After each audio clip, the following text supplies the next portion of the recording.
This is the Average to Savage podcast with Paul Guarino. Everyone and anyone, athletes, celebs, and much more.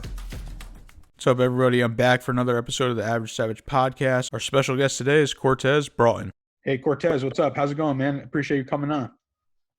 It's going good. And this situation, everything going on right now in the world, just try to stay positive. Yeah, for sure. Do your part and stay at home. So yeah, it's definitely a crazy time. I think nobody experienced this yet. Oh yeah, it's definitely something different. But I mean, you just got to see the light and everything, and make the most of every chance you have, opportunity you have. So yeah, I'm feeling like kind of positive about it because I feel like something like good's gonna come out of it. Like a lot of people are like helping out people that necessarily wouldn't be helping them out if this didn't happen. Yeah, I see that light. I definitely do, just because we're in a situation where it's nothing that we can handle it, but at the same time, it's we're responding, and it's the response that is the biggest thing. And there's I like to tell people it's E plus R equals O. It's something I learned in college. It was event plus response equals your outcome. So reality is just it's all about your response, and what you can do it determines the outcome. So yeah, definitely. Yeah, tell me about what you just told me off the phone a little bit when you found out all about this. So it was already happening in California. One of the first cases in California were kind of close to where I lived. It's actually I stay in a high rise, so you could see it out of the building, see where they lived out of that building. And I heard about it, but I'm like, it's not that much. It's not that big of a deal. So then I ran into a situation. I leave for like 2 weeks. My plan was to be gone for like 2.5 weeks because I was training out in California. So I was gone for 2.5 weeks. Flew home to Georgia first, and then I flew to Connecticut. I stayed at home for about a week when I arrived in Georgia. Flew to Connecticut for a charity event with JL Sports. And my guy Seth too. So we ended up, me and Seth ended up flying the plane together while I flew the plane. He was in the back, so it was actually pretty fun. Then I trained up there for a little bit. Flew to Ohio. Wanted to finish my training up there for a couple weeks. Then all of a sudden I ran into a situation where I called my trainer. I'm telling him about to head back. He's like, "Hey, hold off on cancel that flight and we're trying to figure out what's going on and if we're going to shut things down, if the governor's going to shut things down." So I ended up driving overnight this past Friday. Yeah, this past Friday into Saturday morning. So I drove an 8-hour drive overnight to get back home, and now I'm here. So just working out in the garage and getting it moving. So gotcha. Yeah, that's crazy. And then going back in time, how'd you get involved playing football? I always played when I was young. I played since I was able to play. I was always one of the bigger kids, but I was playing. And my dad even told me one time, because I started playing baseball as well. My dad told me that I even took off a year from football because I just wasn't. I guess it wasn't in my mindset at the time, and I was just playing baseball and but I jumped back into football, and I just loved it ever since. Played multiple sports, but playing football is just something that you can't match that. You can't match the intensity of it. You can't match the physicality of it. So that's something that's always stuck with me. Yeah, and you mentioned baseball, so I just found out that you played in the Little League World Series. Actually, I remember looking at your Wikipedia page, and I saw Warren Roberts, Georgia, and I remember always seeing them in the Little League World Series, so now it all adds up. So, yes, 2007 was a team that won. I went in 2009. We lost in the semifinals, Chula Vista, California.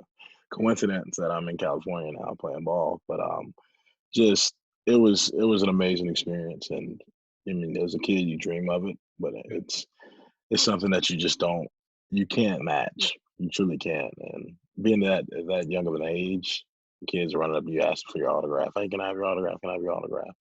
I've signed so many balls in my lifetime. I feel like I'm just like my hands could be broken, So it's coming from a standpoint that you really cherish those moments, because it's like you never know when those moments are just going to go away. But at the same time, as a kid, you're looking up saying, "Hey, I want to be like this guy one day," or "Hey, I want to be here one day." So it was a touching moment, but still, I was glad and I'm glad I got to do it. Blessed I had the opportunity to do it, and I would go back if I could. So, And who was on that team with you? Justin Jones, he's in the minor league with the Angels right now.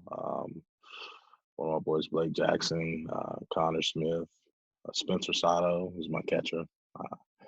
We had some good stories. His dad actually was one of my Ken Sato. He's one of my trainers for baseball, and I've trained every single day. And I remember training with my father. We'd go out in the yard because he used to work the night shift, so we would go out in the yard after he woke up in the morning during the summer, and we just go hit wiffle balls. Go hit wiffle balls 2-3 times a day. I remember we would go out at night in the batting cages and turn the car lights on, and I got to hit the ball in the dark. So I'm like, and it was just the repetition and the training. But it was something that, I mean, I couldn't. It taught me my work ethic today, and I mean, nothing's given to you, nothing's handed to you. You got to work for everything that you want. So. And then going into high school, did you play football and baseball? I did. I played football, baseball, and basketball, or basketball and baseball. I played all 4 years of football and basketball. I played baseball my ninth grade year. I wasn't going to play because I was done with it. I stopped playing in eighth grade. So after the World Series, I was like, all right. I ended up breaking my pinky toe. And I was like, because I was outside in the yard. My mom always told me to put shoes on. But we just play out because all our friends came over to our house and we play outside in the yard. And but I ended up breaking my toe, and I was just like, But the love is still there. But at the same time, my passion for playing football was just so much greater. And ninth grade came, and I was like, okay, here we go. This is where. And then I played baseball just a little bit. Then I just fell off, and I just stuck to football. So. Gotcha. And then, coming out of high school, what was your recruiting process like? I was only offered by 2 schools. One was Middle Tennessee State University. D1 schools. Yeah. Middle Tennessee State University, and the other one was University of Cincinnati. And with the University of Cincinnati, I never went on a camp. They came and recruiting. They were recruiting the quarterback at the time, Logan Bird. And they pulled up his iPad. Or the coach pulled up his iPad and put the camera on him. And I saw the camera, and I'm like, I didn't even know what the C-part was. And I was like looking at it. I'm like, all right, it is what it is. And I just went off and just started. I went to start making plays, and all of a sudden, they called me up and said, "Hey, we got an offer for you." And I was like, "All right, let's do it." I didn't know where Cincinnati was at. So I was like, I'm sitting here, I'm like, "Oh, Cincinnati." But then I went up on my official visit. It was amazing, beautiful. This was like from a, you probably don't want to hear it from a coach's standpoint or from a parent standpoint, but it was like the ultimate Blue Mountain State. I'm just like, wow, this is like you see on the Netflix show, and I'm like, okay, this is what college is supposed to be like. This is crazy. But at the same time, I throttled back a lot on that, just to focus on what I need to focus on, not forgetting why I was there, and my ultimate goal. Because they gave me an offer, and they rescinded the offer, and then they gave it back the day before signing day. And my dad told me, he was like, "Hey, I'm not gonna tell you what to do. I'm not gonna. You go where you want to go, but if you go to Cincinnati, you got to go up there with a fire, because they already took the offer away and they gave it back, not expecting you to have the ability or being able to put that ability." So that was a big thing. So how did that happen? Why'd they take it away? It was a new coaching staff came in. Tommy Tuberville came in with his staff, and it was I had an offer with the old staff. But at the same time, they're still sitting here, and I'm like, do we really want to offer this kid? We don't even know who. I mean, the school I went to was Veterans High School, a brand new high school. Nobody really came out of there, so it's like, okay, and it just ran into a situation where they ended up giving it back, and I made the most of that opportunity. So Yeah, that's pretty crazy. And then, yeah, what was your overall experience like at Cincinnati? it was amazing. The people, and I can to this day, people will always ask me. It was just something that was unmatched. I ran into so many great people. I learned a lot. The the recruiting staff was amazing. Even though what happened, I still got to know them, because it's not on them. It's more of the coach's decision. Coach Ficken coming in my last 2 years really changed the program around. Was amazing coach, his staff. I've had like 4 or 5 different position coaches in 4 or 5 years. So it was something that like kind of stuck with me. But I had a relationship with each one of those coaches, and I took pieces from each one of those coaches and said, hey, I mean, this might work for me. You know what? This is kind of working for me. And even if it was a mindset, even if it was a move on the field, it was a rep I could do on my own, which would translate to a move on the field.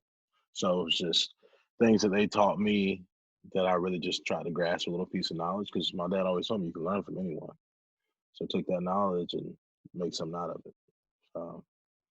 Yeah, definitely. I mean, like you said, you can learn from everyone. Everyone has their own story, so definitely learn from everyone Exactly, for sure. exactly. I got to ask Um, you some questions after this too. So all right. Well, actually, that's usually my last question. I let someone ask me a question, since okay. so keep it in mind. So, yeah. Oh, what was I? I was gonna say. Oh yeah. What was it like to be named captain of the team? I didn't get it until my senior year, so that's something I really had to work for. And every year, like you want that. Just for me, that role, like you want that, because you work for guys to look up to you. You work for that. And it's not just for them to look up to you, but it's that it's something that's innate in you, to where it's like, hey, and I want this because I'm striving to be the best that I can be, but also lead guys the way I know they should be led. And not from my own understanding, but from my understanding of how it should be done, how you believe in the process, whatever process you're doing, whatever coaching staff you're with, whatever players you're with, how you believe things should be done. And if you truly believe in what you believe, the opportunity shall present itself. And when it does, you have to grasp onto it. And when I got that role to be a captain, it was just something that kind of solidified, hey, my senior year, I grinded to get to this point. And now I'm here. Now that I'm here, I'm not going to let this point just go away. I'm going to try to be the best captain I can be, and be as transparent and as um, empathetic as I can be. Because everybody has a story. Everybody has something they've been through. And if you just go about life thinking about you, and and you're in a leadership role, you can't really guide those guys, the other guys around you. I mean, everybody has different walks of life. The guy I live with lost both his parents. To this day, he's one of my best friends. So, Yeah, and then what about? Was there a moment while you were in college that like you knew you could go to the NFL? I would never say it was a moment in college. It was something that I always knew. I remember sitting in the garage. I was with my father. Mhm. Actually, he was sitting down. I was standing up. He was like, "Hey, just focus on getting your degree." I'm like, "All right, Dad. You're gonna see one day I'm gonna be in the league." And he said, "Just get your degree." And I was like, "All right." But I had a chance to leave early, but I ended up staying. For one, because I ended up getting injured the year before, or that Mhm. same year, but I came back and played. But I was like, well, I could leave and risk the chance. At the same time, I was like, you know what? Let's stay another year. Let's focus. My dad told me to get my degree, so I'm gonna get my degree, and my mom. But that's really just something I was focusing on. I was like, you know what? I've known now. I've always had this in me, and it's like you can't tell somebody they can't do something. Yeah. If you tell me you can't do something, I'm just gonna sit here and be like, because you have to believe you can do it. That's the biggest thing. So Yeah, and then what did it mean to you to get your degree, and what did you study? I studied project management, so operations management, risk analysis. It meant a lot, but it's something that school's never been like a hard thing for me. Because I always loved learning.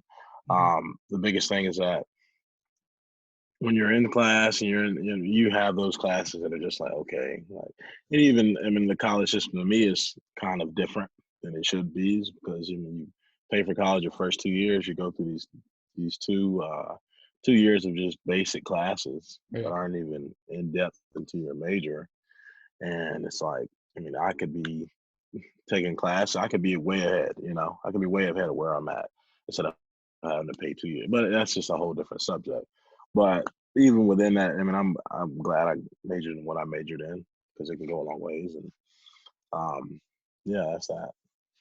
Yeah, it's funny that you say that because I feel like I keep on having these conversations with all these athletes that I'm interviewing about college, or just people in general. Uh, It's like, is it worth it? Like just the schooling of it. And I think like over time, college is going to change. And like you said, like the first 2 years is really you're just taking the the quote unquote like you got to take them just to. Exactly, just to pay the university back. So You like know what I mean? Just to give them some money. imagine if we went to Yeah. imagine if we went to college and it was 4 years of what we did the last 2 years. Like then that would be pretty interesting. Oh my gosh. And people will come out so far above where they're supposed to be. Instead of, all right, let's take your undergrad. You get your undergrad. All right, let's pay another year or 2 years for your master's, which you could have already gotten done. And the 2 years that you left behind. And don't get me wrong, some classes are necessary. But to me, other ones are like, hey, if this kid doesn't need to take this or doesn't want to take it, then don't force him to take something that is a prereq, Yeah. Yeah, for sure. So, and going into the draft, what was the draft process like? The pre-draft process like for you? Pre-draft process, I never really stressed about it. I never really, because to me, like even during the draft day, Dad went to work. Because my dad gets more stressed out than I do. My dad went to work. I learned from my mom, if you pray about it, don't worry about it. So my mom was sitting here watching TV and stuff, and I'm sitting right here in my back room just playing a game, playing video games, talking to my boys, and I'm on the phone on the Xbox with my boys, like, hey, aren't you supposed to be worried about the draft? I'm like, let's just play the game, bro. Let's just have some fun. So, but the process before that is just, it is a grind, but it's not really a grind if you love what you're doing. And you know the outcome, you know where you're going to be. And a lot of times you don't know, but at the same time, it's assuming the best, prepare for the worst, but I won't even call it the worst because the opportunities that we have are still, sought after. So people still seek after the opportunities that you have, no matter what it is. So it's just, you just got to see the light in everything that you have. And it's like, hey, you know what? If I go here, if I don't go here, I'm still going to go in and make something happen. So that's the biggest thing for me. Yeah, then what was it like getting that call by the Chargers? It's a real feeling. It truly is. Like, that's a feeling that's just different. I can't even find a word for it because the emotion you have coming throughout that, like you're sitting here, the anticipation that you have, it's just sitting up, it's building. For that call to come, it's like, okay, it's time. But you just have so much joy. And one of my teammates that got drafted the year before, Corey Cunningham, he was explaining to me, he was like, I'm telling you, that call is just different. Like, that feeling is a feeling that you can't compare it to anything. So that was that. And who called you from the Chargers and what they say? So it was Coach Lynn and the GM Tom Telesco. So they were just like, hey, Cortez, this is Tom Telesco with the 242nd pick in the NFL draft. I believe that's it. I don't really like to sit on numbers too much, but he was like, this is LA Chargers, we want to take you. I'm like, oh, okay, this is it. So I was like, yes, sir. Sounds good. And then I just went from there. Then I got like 7, 8 other calls trying to do interviews or doing a press conference interview. They're all sitting in the room and I'm on the phone just responding to their questions that they're asking. So it was cool. It truly was. So. And then did you immediately fly out there? I flew out the following week.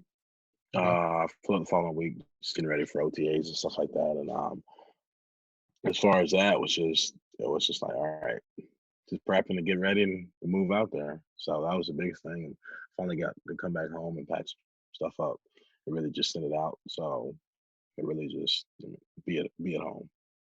Yeah. Then what was the transition like moving from Cincinnati and Georgia to LA? I feel like Cincinnati somewhat prepared me. And we're not supposedly in LA, we're in Orange County, so Orange County Chargers is what people like to say. But Orange County it's expensive. I'll tell you that. That's why I like being back home in Georgia because things are a lot cheaper. As my agent always tells me, I got alligator arms. So it's funny that he said it, but when he was the first, he's an older guy, Joe Linton. He said it, and I just couldn't stop laughing. And I just like to be smart with my expenses. But it was nice. It was different though, because coming from the country, I'm 2 hours south of Atlanta. I mean, we don't even have dirt. Make jokes with one of my coaches up there, Coach Stu. It ain't even dirt over there; it's clay. You got clay roads. So I was like, so it's a lot different. I remember driving up that first drive, 8.5 hour drive, taking my stuff up there to go to Cincinnati, and it was just, I mean, you have the city. It's beautiful. I mean, you drive through Newport, you have the Ohio River, and then you go into Cincinnati, and you see Great American Building standing tall, and especially at night, beautiful. It's so beautiful. There's like 4 bridges going across. The People's Bridge, the one, I'm trying to think the other 3. I can't even think of the names of them, but it's. I just came back from there, and I went on a run with one of my boys, with my old teammates, Kevin Muhan, and we were just running through the park and sprinting, doing like long runs, and it was definitely missed. But going out to California, it was no, that's just unmatched. You go down to Laguna Beach, you got one of the nicest beaches there. I mean, it's beautiful. It truly is beautiful, and definitely a place I could call home. So Yeah, so then take me through just starting out with the Chargers. I know you were a 7th round pick, so I'm assuming you had to like earn it and make the team, right? yeah, I would. Everybody has to make a team every year, so Yeah. it comes to a point where I was just like, hey, I'm just gonna go in here and do my best, and it is what it is, and that's what I did, and really focusing, knowing what you have to do. That's the biggest thing. Is no mental errors, and if you mentally can know everything that you need to know, it sets you apart because I mean, it's all a mental game. If you know where you need to be, know how you need to do it, know when you need to do it, or whatever you need to do at that time, it's like, okay, on the field and off the field, that sets you apart. Taking care of your body, that's another thing. And I had a lot of, I learned from my older vet, Brandon Mebane. I learned from just everybody. I mean, Melvin Ingram, Joey, you sit here and you just take pieces. Like, okay. And that's the biggest thing. And it was crazy because one of my coaches played with Brandon Mebane, or player development guy at the time. He's a D-line coach at Cincinnati now, Greg Scruggs, played with Brandon Mebane. So there was already a connection there before I even got there. And then one of my D-line coaches knew my DB coach. So it was just, I mean, there's always connection intertwined in there somehow. So Yeah, so you it's, made the 53-man roster, and what was it like to play in your first NFL game? first game I played was against the Dolphins. I had 3 snaps, but on the third play, I think I made a tackle. So I was like, and my assistant head coach was like, "Hey, when you get in, make a play now." So I was like, "You know what? All right, let's do it." So there's 3 plays, and so then next time I had to get in and play against the Titans, and one of our guys went down. 2 of our guys were actually hurt, and so I knew I had to play. And I had like 18 snaps. And I was just, but I made the most of every opportunity I had. I was just like, you know what? I mean, this is, and I knew I wasn't going to play. I knew I was going to play that year, but at the same time, I didn't know how much, and I knew I had an older guy in front of me, so I just made the most of every opportunity I was given, and just kept getting after it, kept getting after it. And you never know in life, like Yeah. what the outcome's going to be, but it's always about your response. So, Yeah, and then overall, how would you say your rookie season was? um, I would say it was really good. And I never go back in time and say, hey, I mean, I wish I would have done this. I wish I would have done that. Because you learn from everything that you do, good or bad. And if I go back and try to change something, then I might miss a learning opportunity that I won't know further down the road in a in a bigger moment, I would say. Not even a bigger moment, because every moment is a big moment, but in a different atmosphere, I would say. And with that, it's like, I mean, I really enjoyed this past season. Can't wait for this next season to come up. Yeah, even after all this coronavirus, COVID-19, just, I mean, the first thing you want is everybody to be safe and everybody to be, I mean, take the right protocols that need to be taken. But I mean, enough of the political standpoint. It's really just, I'm excited. I'm excited. Yeah, what are your goals for the 2020 season? People always ask me about goals, and for me, and my goals is, I mean, I live life like no other. I mean, you can, and no knock to people who set goals, but for me, it's that, I mean, every day I just come out here and I don't know, I don't really set goals, and if I do, it's something that I won't even consider a goal. because I mean, a lot of times when people hit goals, it's like, all right, I'm done. Or, all right, I got here. Yeah. But for me, it's just a continuous process of like, hey, you know what? This is next. And that's it. So Yeah. keep No. going until I can't go anymore. Yeah. No, I feel you. I feel you on that. And yeah, what about your team? Like, how you feeling about you guys are gonna have a new quarterback? Um, I love Philip. Don't get me wrong, truly do. Philip is a great guy. I remember the second game of the season. He was, "Hey Cortez, guess what? Guess what?" I'm sitting there. I'm like, what? I'm like, what? And he was like, just guess, guess what? And I'm sitting here. I'm like, man, what is he talking about? And he's like, we got the early game because we're always in California. So he was just screaming around the locker room. I'm like, I mean, he's an amazing person. I'm glad he's found a team out there in Indianapolis with the Colts. Frank Reich. I remember sitting down eating dinner with him. But just it's gonna be fun. And I mean, I've seen Tyrod play my whole life and play with him on Madden before I even met him. So that was probably like 7 years ago. But just I mean, it's gonna be fun. We're making a lot of big moves, a lot of uh, good guys coming in, guys that you've heard of, guys that you heard around the league. Now it's just making that chemistry because you can stack an all-star team, but now you got to have the chemistry, and that's the biggest thing. Is I mean, everybody has to come in and do their role. My biggest thing is play my role, do what I need to do, and go about my way. So, Yeah, definitely. What advice would you give to a young player or a young football player?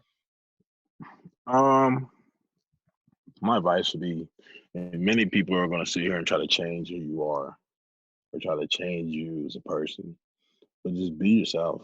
Like that's the most genuine thing I can say is just be yourself because everybody's going to tell you, oh, work hard, do all this. Be yourself. I mean, you know what's right. You know what's wrong. I mean, if you want to do what's right, do what's right. If you want to do what's wrong, talk yourself into doing what's right.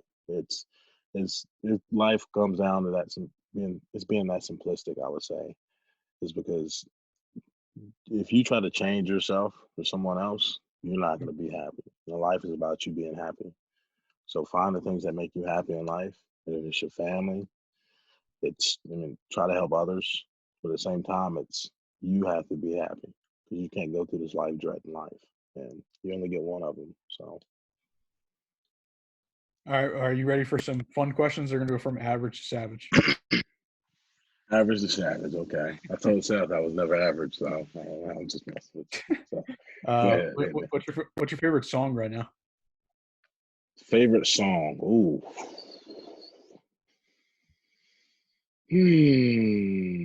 All right, let's do this. Elton John, Rocket Man. All right, that was different. Yeah, see. What about who was your favorite baseball player growing up, and who was your favorite football player growing up? A-Rod, favorite baseball player. Favorite football player? It's a great question. I didn't really watch football growing up that much. I would watch it because my dad loved it. He had from Michigan, and he's from Michigan, from California. Grew up in Michigan, and he was a big Wolverines fan. Let's say I'd say Vic. I'd definitely say Vic. Were you a Falcons fan growing up? No, I see it because I never really watched football. I only watched Oh, yeah. college, and that was only Michigan. Braves So I then? wanted to go play. Not really. Baseball is not that fun to watch. It is fun to play, but only until you get to those playoff games. It's like okay. But when that's the big hitters come up, and I'm not sitting looking, I'll look at the screen now. But I mean, I played sports my whole life, so it's like okay. I mean, me sitting here watching sports is kind of repetitive. It's redundant. Like I'm just sitting here. Okay. So, but I love to play it. Don't get me wrong. Gotcha. Are you a gamer? Oh, come on now. Yeah, now we're talking. What do you Now we're talking. Okay. what are you playing right now? I play a little bit of everything. Obviously, this Warzone that just came out. It's Yeah. been a better concept than the last one, which I believe. There's actually a gaming place down the street from me up in Orange County. My guy Hung. Um, he's a great dude. He's gonna teach me how to play PC. I play on Xbox on my PC monitor. I haven't switched to PC yet, but you can add a controller or whatever. But anyways, back to what I play.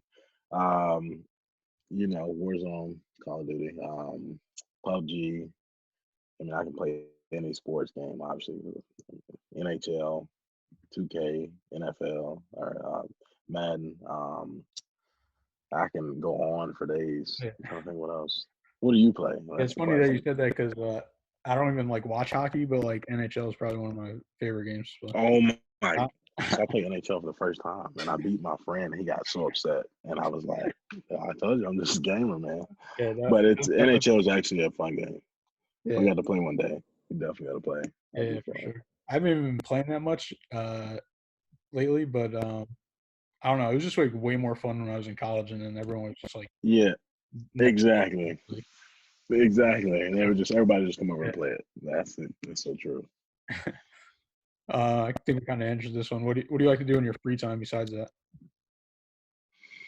My free time, really just hang out with friends because I feel like life shouldn't be done by yourself. And a lot of times people say, "Hey, well, I grew up by myself, or I was on my own." But at the same time, it's about the people you empower next to you, and people that you truly trust. And my biggest thing is just having good people around me because you never know what's going to happen or who's going to be there when you need them. And if you have no one, then you're all you have. So it's like, obviously I have God as well, but at the same time, I love to I'm in a good group of friends and a positive mindset and a positive vibe around me because it goes a long ways.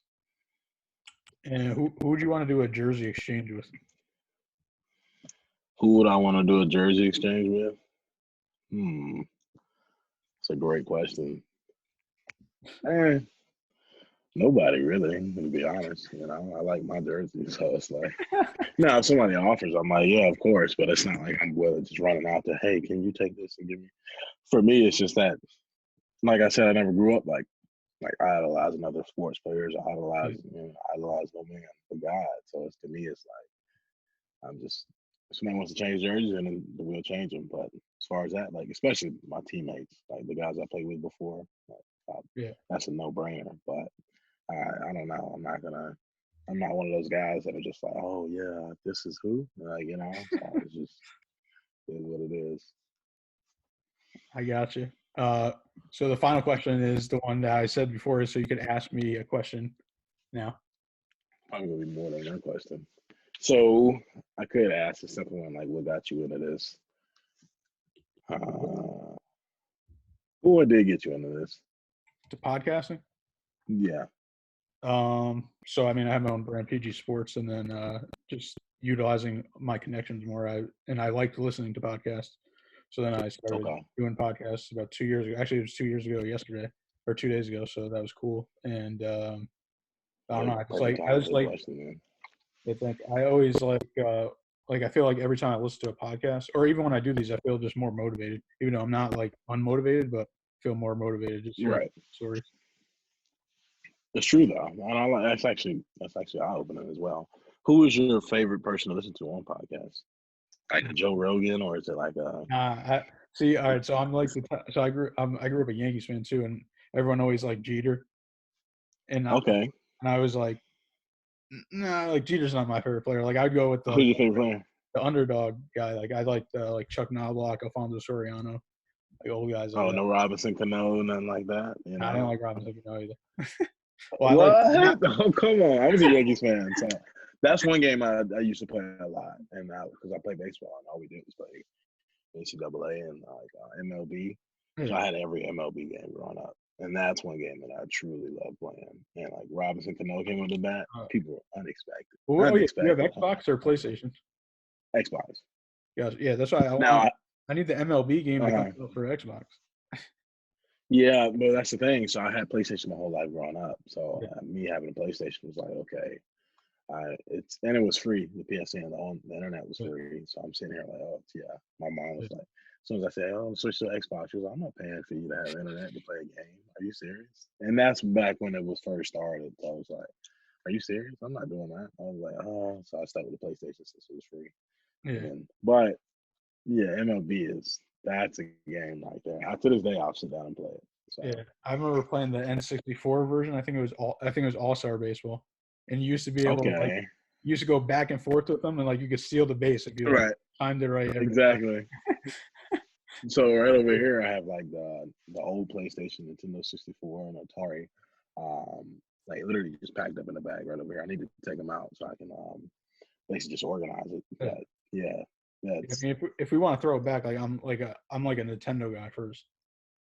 So like okay. I Now, think did you go ahead? GameCube was like the best. Yes, exactly what I was gonna ask. GameCube was that's a different I got it generation. right here. There we go. Well, it's just a different generation in games because it's like that's when you had your Zeldas, you had your like my brother used to play Zelda like because I can never beat the levels, but Yeah. my oldest brother could beat Zelda's it, hard, and I yo. would just watch. Exactly, my brother, I would just watch him, and I'm like, dude, you're like a mastermind, bro. Are you serious? Like, and it was just something that I would love watching because it's something that I couldn't do. Like now, one of my favorite sports, soccer, because it's something I can't. You know how hard it is. Even if people already can't shoot a basketball into a goal or a hoop or a goal or whatever you want to call it. But kicking a ball into a net, come on now, that's impressive. That is impressive. Yeah. And back to answering your question, I don't actually. It's funny. I don't even think I was listening to really podcasts. It was more just like always watching interviews on YouTube, than podcasts Okay. became a thing. So then I just started doing it. I mean, at first I remember I didn't even write questions down. Then I went back to not writing questions down. So like I didn't write down any questions for this one besides like the fun ones because it's Right. standard. And Right. just because I'm trying to play it out, so it turns out to like this as a conversation. I like that. And That's now unique. I'm doing more of this stuff. Like I did one in-person one, and this is my second interview where I did the video. So now I'm getting more. I just keep on going, Okay. progressing. And if you check out the I Instagram, like that. it was just a picture at first, then it was a picture with the audio clip, and now it's a picture with the audio clip and then a video of the person too, of like their highlights. So you'll see That's it sweet. once I come out with yours, you'll see it. Oh, that'd be sweet, dude. That'd be sweet. All right. Well, Thank you so I much for having me, appreciate. man. Huh? I said thank you so much for having me. Oh yeah, for sure. Appreciate you coming on, and could you let the listeners know where they can find you on social media? Oh yeah, of course. I don't remember my Instagram name. Cortano96, I believe. Is that right? Yeah. We don't get on much. TesB96 on Twitter. And then that's it. That's all I got for you. So I appreciate it.